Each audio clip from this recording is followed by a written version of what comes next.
এই আমলটা আমরা যদি মুর্দাদের জন্য করি সেটা অনেক বেশি উপকারী। আমি কিন্তু এই আমল করি ভাই। আমার বাবা দুনিয়া থেকে চলে গেছেন, গভীর রাতে মাহফিল শেষ করে বাসায় যাই, হঠাৎ বাবার কথা মনে পড়ে, আর সাথে সাথে আল্লাহর সাথে কথা বলা শুরু করে দেয়। আমাদের মৃত আত্মীয় স্বজন যাদেরকে হারিয়ে আমরা অনেক বেদনা, অনেক কষ্ট, অনেক দুঃখ অনুভব করি, জীবদ্দশায় তাদের হয়তো আমরা সেভাবে অনেক সেবাও করতে পারিনি, কিন্তু মৃত্যুর পর আমরা আফসোস করি, আক্ষেপ করি যে তারা তো চলে গেলেন। প্রত্যেকটা মুসলমান চায় যে আমার মা, আমার বাবা, আমার ভাই, আমার বোন, আমার বন্ধু বান্ধব, স্বামী কিংবা স্ত্রী যাকে হারিয়েছি তাকে যদি একটু উপকার করতে পারতাম। প্রত্যেকটা জীবিত মানুষ চায় যে তার মৃত আত্মীয় স্বজনের উপকার যদি করার কোনো পদ্ধতি থাকতো তাহলে সেই উপকার করতে কেউ কার্পণ্য করতাম না। সবাই আমরা এটা চেষ্টা করি, ঠিক কিনা বলেন?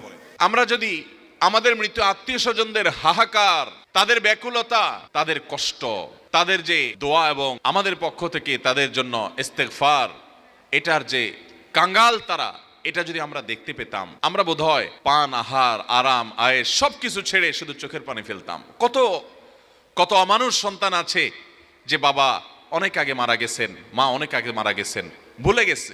কবরগুলো যত পুরাতন হতে থাকে মানুষ প্রিয়জনকে তত ভুলতে থাকে। কবরগুলো যত পুরাতন হতে থাকে মানুষের স্মৃতি থেকে আপনজনরা তত দ্রুততার সাথে হারিয়ে যেতে থাকে, অথচ তারা প্রতিটা মানুষ প্রতিটা মুহূর্তে দোয়ার মুখাপেক্ষী। আমরা অনেকে আমাদের প্রিয় বাবাকে, অনেকে মাকে, অনেকে আত্মীয় স্বজন, নিকটাত্মীয়দেরকে হারিয়েছি। আমরা প্রত্যেকটা মানুষ চাই যে জীবদ্দশায় বাবার জন্য তেমন কিছু করতে পারি নাই, আফসোস হয় মৃত্যুর পর। জীবদ্দশায় বেশিরভাগ মানুষ আমরা বাবা মার কদর করতে পারি না, কিন্তু কদর ঠিকই হয়। সেটা কখন হয়? মৃত্যু বরণ করার পর। কত বড় বটগাছ মাথা থেকে সরে যায় সেটা বাবাকে হারানোর পর বোঝা যায়। কত বড় ছায়া মাথার উপর থেকে সরে যায়, কত বড় আপন মানুষকে আমরা হারিয়েছি সেটা আমরা অনুভব করতে পারি, টের পাই কখন? যখন আমাদের মমতাময়ী মা দুনিয়া থেকে চলে যায়। ভাইরা আমার, যাদের মা বাবা জীবদ্দশায় আছে, করজোড়ে মিনতি করি এই বটবৃক্ষের কদর করবেন। হারিয়ে গেলে আফসোস করবেন, কিন্তু আর ফিরে পাবেন না। অতএব আমাদের জীবিত বাবা মা, জীবিত প্রতিটা আপনজনকে আমরা কদর করার চেষ্টা করব। আল্লাহ আমাদেরকে তৌফিক দান করুন। মোহতারাম হাজিরিন, অতএব আমাদের বাবা, আমাদের মা, আমাদের আপনজন দুনিয়া থেকে যদি চলে যায়, তাদের জন্য আমাদের সবচাইতে বড় করণীয়, মূল করণীয়, প্রধান করণীয় হলো যে আমরা তাদের জন্য আল্লাহর কাছে দোয়া করব। নবী করিম সাল্লাল্লাহু আলাইহি সাল্লাম বলেছেন, মানুষের মৃত্যুর পর বারজাখী জীবনে, বারজাখী জীবন মানে হলো মৃত্যুর পর কবরস্থ হলে কবরে বা মানুষের ধ্বংসাবশেষ যেখানে যে অবস্থায় থাকে সেটার সেই জীবনটাকে বলা হয় হলো বারজাখী জীবন। বারজাখী জীবনে আল্লাহ রাব্বুল আলামিন মানুষকে জান্নাতি হলো জান্নাতের নেয়ামত আর জাহান্নামী হলো জাহান্নামের শাস্তি তাকে ভোগ করান, এবং সেটা অলৌকিকভাবে হয়, অদৃশ্যের বিষয়, আমরা সেটা অনুভব করতে পারি না। একজন মানুষ আগুনে পড়ে ছাই হয়ে গেছে, তার ধ্বংসাবশেষ ছাইয়ের সাথে মিশে গেছে, ওই অবস্থায় আল্লাহ রাব্বুল আলামিন তাকে জান্নাতি হলে জান্নাতের নেয়ামত ভোগ করাবেন। আমরা যেটা টের পাবো না, মাটির সাথে মিশে গেছে, ওই অবস্থায় আল্লাহ তাআলা জান্নাতি হলে জান্নাতের নেয়ামত ভোগ করাবেন, জাহান্নামী হলে জাহান্নামের নেয়ামত তাকে ভোগ করতে বাধ্য করবেন, কারণ সে বারজাখী জীবনে আছে। আল্লাহ বলেছেন, ওয়ামিন ওয়ারাইহিম বারযাখুন ইলা ইয়াউমি ইউবআসুন। মানুষের মৃত্যুর পর কিয়ামতের আগ পর্যন্ত যে জীবন থাকে, এই জীবন বা এই পিরিয়ডটাকে বলা হয় বারজাখী জীবন। এই বারজাখী জীবনে একজন মানুষ যদি জান্নাতি হন, অর্থাৎ জান্নাতের সাথে তার কানেক্টেড করে দেওয়া হয় তার কবরকে, তখন সেই ব্যক্তিকে জান্নাতি হিসাবে, যেই ক্লাসের জান্নাতি, যেই শ্রেণীর জান্নাতি, হঠাৎ করে তার জান্নাতি হিসাবে তার শ্রেণীটাকে উন্নীত করে দেওয়া হয়, প্রমোশন করে দেওয়া হয়। তিনি অনুভব করতে পারেন যে আমি এখন আর আগের জান্নাতে নাই, বরং তার চাইতে আপার ক্লাসের জান্নাতে আছি। তখন সেই ব্যক্তি জিজ্ঞাসা করেন, হাদিসটি ইবনে মাজাহ বর্ণিত হয়েছে, সে ব্যক্তি জিজ্ঞাসা করেন ফেরেশতাদেরকে, কোত্থেকে এটা হলো?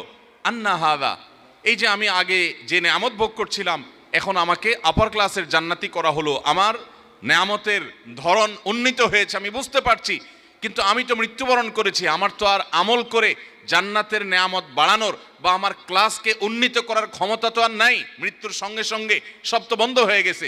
ইযা মাতাল ইনসান ইনকাতা আনহু আমালু, হাদিসে আসছে, মানুষ যখন মৃত্যুবরণ করে তার আমলের দুয়ার বন্ধ হয়ে যায়।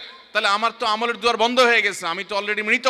তাহলে কিভাবে আমার কবরে, আমার বারজাখী জীবনে আমার জান্নাতটার ক্লাস উন্নীত করে প্রমোশন করে দেওয়া হলো? কোত্থেকে এটা হলো? সেই কবরবাসী অবাক হয়ে ফেরেশতাদেরকে জিজ্ঞাসা করেন।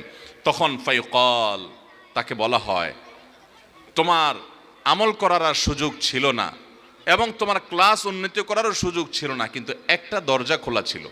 সেটা কি? বিস্তিগফার ওয়ালাদিকা লাক, তোমার সন্তান তোমার জন্য আল্লাহর কাছে ইস্তেগফার করেছে, চোখের পানি ফেলে কায়মন বাক্যে হৃদয় নিংড়ানো দোয়া দিয়ে রব্বে কারীমের কাছে দোয়া করেছে, ও মাবুদ, ও মালিক, আমার আব্বাজান দুনিয়া থেকে চলে গেছেন, আমার মা চলে গেছেন, আমার ভাই চলে গেছেন, স্বামী স্ত্রী চলে গেছেন, আমার অমুক আত্মীয় স্বজন চলে গেছেন, আল্লাহ আমি তার পক্ষ থেকে আপনার কাছে ক্ষমা প্রার্থনা করছি। তিনি আর নিজের জন্য দোয়া করার ক্ষমতাও রাখেন না, তিনি আর তার আমল নামাতে একটি সুবহানাল্লাহর সওয়াবও অ্যাড করার ক্ষমতা রাখেন না। তিনি 2 রাকাত নামাজ পড়ে সেই সওয়াবটা তার আমল নামায় যুক্ত করবেন, সেই ক্ষমতা আর রাখেন না। ও মালিক, তার সমস্ত আমলের দুয়ার বন্ধ হয়ে গেছে, আমি তার পক্ষ থেকে আপনার কাছে দোয়া করি, আপনি তাকে মাফ করে দেন, আপনি তার প্রতি রহম করেন, আপনি তাকে ভুল ত্রুটি মাফ করে জান্নাতি হিসাবে মর্যাদা দান করেন। যখন কোনো মানুষ তার প্রিয়জনের জন্য দোয়া করে, বিশেষ করে বাবা মার জন্য এভাবে দোয়া করে, নবী করিম সাল্লাল্লাহু আলাইহি সাল্লামের ইবনে মাজাহ বর্ণিত হাদিস বলছে যে ফেরেশতারা তখন ওই ব্যক্তিকে বলেন যে বারজাখে জীবনে তোমার যে জান্নাতের ক্লাসকে উন্নীত করা হলো, তোমার জীবিত সন্তানরা দুনিয়া থেকে তোমার জন্য যে দোয়া করছে, সেই দোয়ার কারণে তোমার এই মর্যাদা বৃদ্ধি করে দেওয়া হলো। মোহতারাম হাজিরিন, অতএব আমাদের বাবা, আমাদের মা, আমাদের আপনজন দুনিয়া থেকে যদি চলে যায়, তাদের জন্য আমাদের সবচেয়ে বড় করণীয়, মূল করণীয়, প্রধান করণীয় হলো যে আমরা তাদের জন্য আল্লাহর কাছে দোয়া করব। কি করব? ইনশাআল্লাহ দোয়া করব।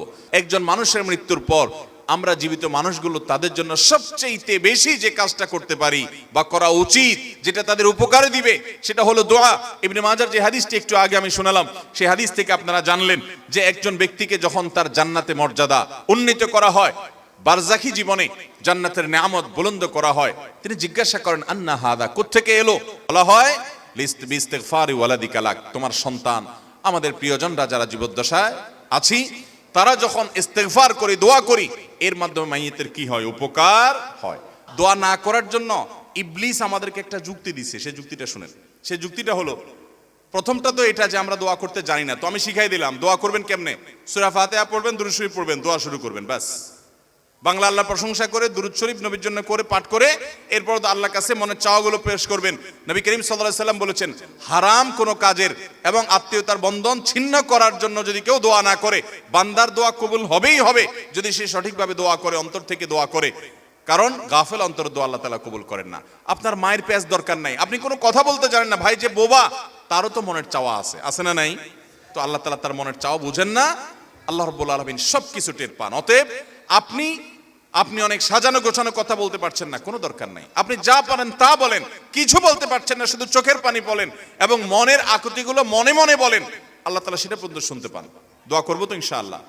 আমাদের মুর্দাদের জন্য আমাদের দোয়া করতে হবে, চোখের পানি ফেলতে হবে। ভাইরা আমার, বাবারা আমার, আমাদের দাদা দাদি, নানা নানি, তাদের বাপ দাদা, আমাদের নিজেদের আপন, আমাদের কাছের আত্মীয় স্বজন এবং আমাদের বাবা মা, আত্মীয় স্বজন সহ বন্ধু বান্ধব, পাড়া প্রতিবেশী, আরো যারা দুনিয়া থেকে চলে গেছেন, তাদেরকে আমরা যদি উপকার পৌঁছাতে চাই, আল্লাহর শপথ করে বলছি, সবচেয়ে বড় উপায়, সবচেয়ে বড় মাধ্যম হলো আপনি নিজে আল্লাহর কাছে একটু হাত তুলে চোখের পানি ফেলেন, নামাজ পড়ে 2 রাকাত, অথবা যখন আসেন, এমনকি বিনা ওযুতেও সম্ভব, আপনি ভোর রাতে নামাজের আগে পরে, অবসর সময়ে, শুক্রবারে, বিশেষ করে আসরের পরে শুক্রবারে বা যে কোনো সময় আপনি 2 হাত তুলে, অথবা হাত তোলার সুযোগ নাই, আপনি হাঁটছেন। আমি কিন্তু আমল করি ভাই, আমার বাবা দুনিয়া থেকে চলে গেছেন, গভীর রাতে মাহফিল শেষ করে বাসায় যাই, হঠাৎ বাবার কথা মনে পড়ে, আর সাথে সাথে আল্লাহর সাথে কথা বলা শুরু করে দেয়। আল্লাহ, আমার আব্বাজান আজকে বেঁচে থাকলে কত আমল করার চেষ্টা করতেন, কোনোদিন দেখি নাই আমার আব্বাজান রহমতুল্লাহ আলাইকে জীবনে একটা দিনও দেখি নাই যে কোরআন তেলাওয়াত ছাড়া তার দিনটা কেটেছে, কোনোদিন দেখি নাই।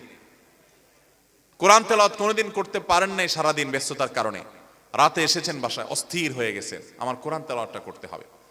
আমল কখনো ছাড়েন নাই। আল্লাহ, আজকে আর তিনি এগুলো কিছুই করতে পারছেন না, তার আমলের দুয়ার বন্ধ হয়ে গেছে চিরতরে। মালিক, সন্তান হিসেবে বাবার জন্য দোয়া করছি, আপনি তাকে মাফ করে দেন, করবেন তো ইনশাআল্লাহ।